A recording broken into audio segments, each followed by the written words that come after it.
everyone, welcome to Mystic Queen PH, and for those who are new here, my name is Rowena. I'm an intuitive tarot reader here on YouTube for almost 3 years now. In today's reading, we will see what are the major changes happening to you in 2024. And since this is a general reading, it may not resonate with you completely. So I suggest that you get a reading personalized to your unique situation, and I highly recommend my sponsor, Keen. Keen connects you with gifted psychics, tarot readers, and astrologers. All you have to do is to create an account and choose an advisor from the hundreds of readers online. These readers have unique specialties designed to provide guidance to your situation.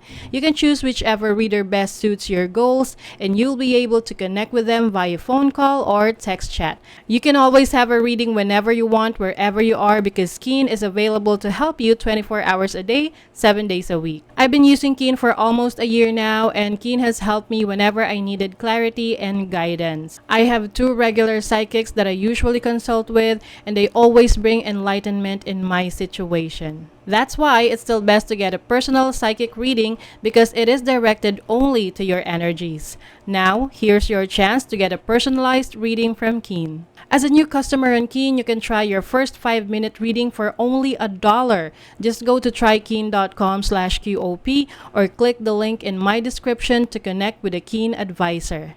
You can also scan this QR code so you can easily access the website. This is a great deal to start a psychic reading online. Imagine it's only $1 for a 5-minute reading. So go to trykeen.com/QOP or click the link in my description and on the pinned comment to get a reading and enjoy a huge discount. Thank you so much for sitting through that, and thank you so much, Keen, for this opportunity. Now, let's go to your reading. Okay, Taurus, let's see what are the major changes coming to you in 2024. Ayan, this is a general reading. Just take what resonates. Watch your Sun, Moon, Rising, Venus for other messages. And thank you sa lahat ng mga sumusuporta dito sa ating channel.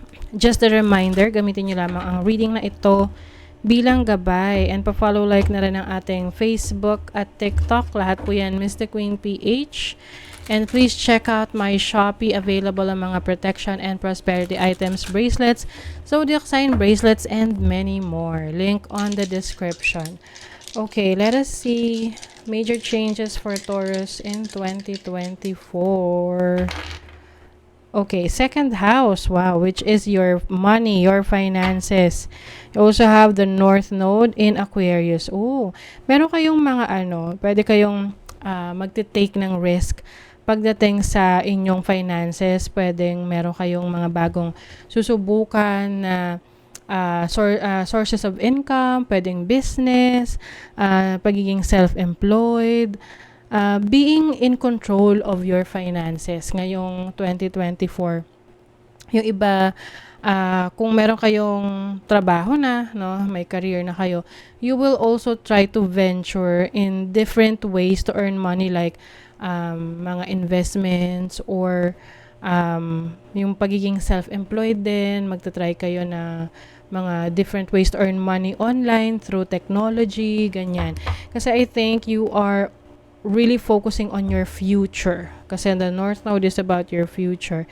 Meron ditong isa, this requires your patience. Kasi meron mga bagay na hindi pa ibibigay sa'yo because it's not yet time. Okay? Kumbaga, test yan sa'yo ng universe whether kung gaano mo talaga kagusto yon. Kasi syempre, kung gusto mo talaga, willing kang maghintay. Okay? You also have Dagas. This is about hope, love, self-care. I also see you focusing more on taking care of yourself, your body, your fitness, your health. Kumbaga, bibigyan mo ng attention yung sarili mo. Gagastosan mo yung sarili mo kasi ikaw yan eh. Ikaw yung main character. Ikaw yung nagtatrabaho ka para sa ibang tao, and also dapat para sa sarili mo, no? Yun yung hindi mo kakalimutan. And you also have Wunyo. This is about your happiness, your pleasure, your bliss. You will experience mga bagong mga bagong activities or events na kung saan makakaramdam ka ng sobrang happiness. Like, parang you feel like hindi mo pa yun nararanasan ever. Halimbawa, you will be able to travel to places na you've never been before. Tapos, dun mo may experience na ang saya pala nito, no? So, dun mo marirealize na there is more to life than just by working. Okay. Let us see what else. Ano pa? For Taurus, you have the Chariot. Yes, the Chariot is about making decisions on which path you need to take. So, ngayong 2024, magiging sigurado ka sa gusto mong i-pursue.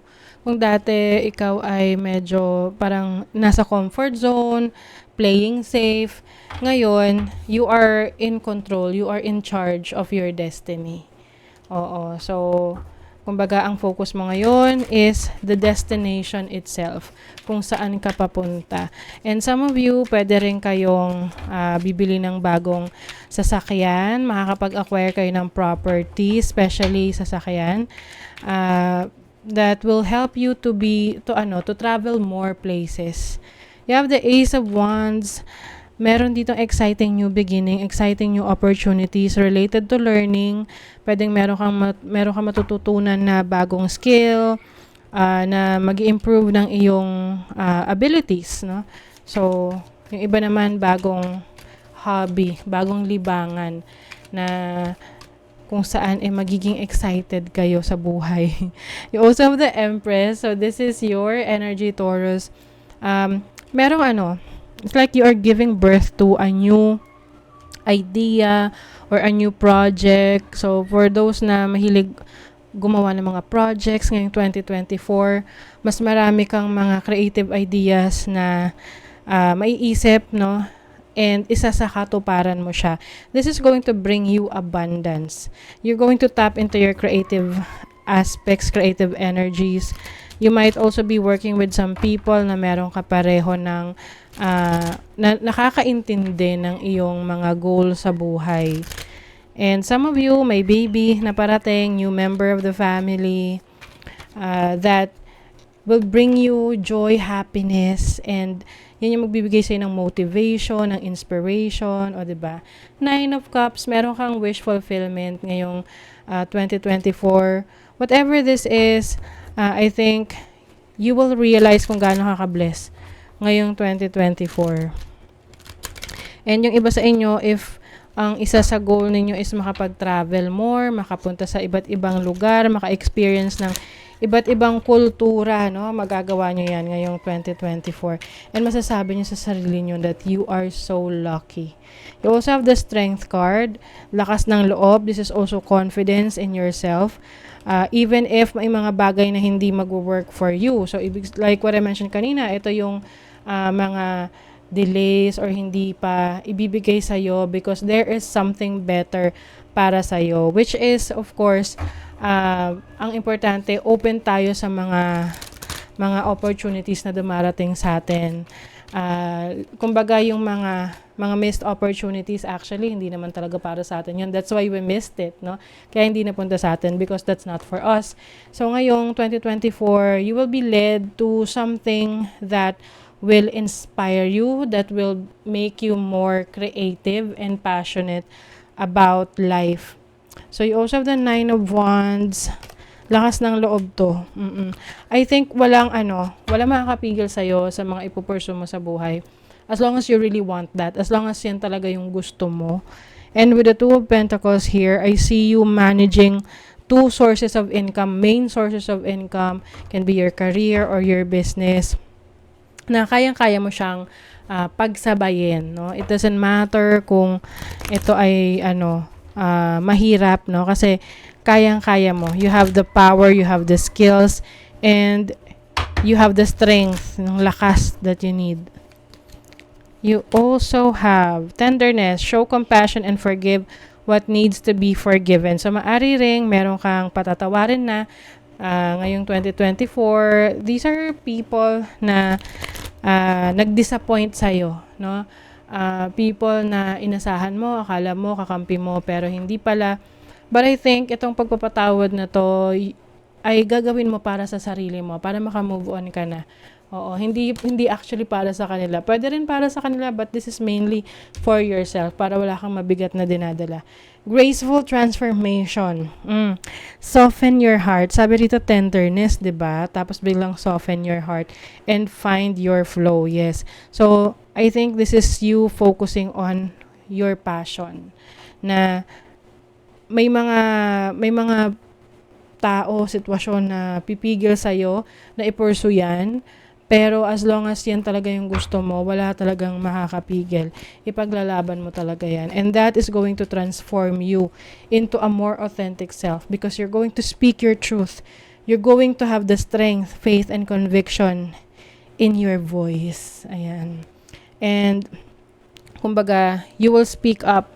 Mas magiging yung expressive ka sa totoong nararamdaman mo, para hindi ka rin minsan kasi kapag lagi kang nananahimik lang, hindi mo sinasabi kung ano talaga yung paninindigan mo, minsan akala ng iba wala kang pakialam or wala kang sariling paninindigan sa buhay. But I think ngayong 2024, mas magiging malakas yung loob mo na to stand up for your right and to stand up for yourself. Okay? So, that is your reading. Taurus, kung nagustuhan nyo ito, naka-resonate kayo, mag-comment kayo dyan. Like, share, subscribe para lagi kayong updated sa ating mga readings. Thank you so much, Taurus. See you again.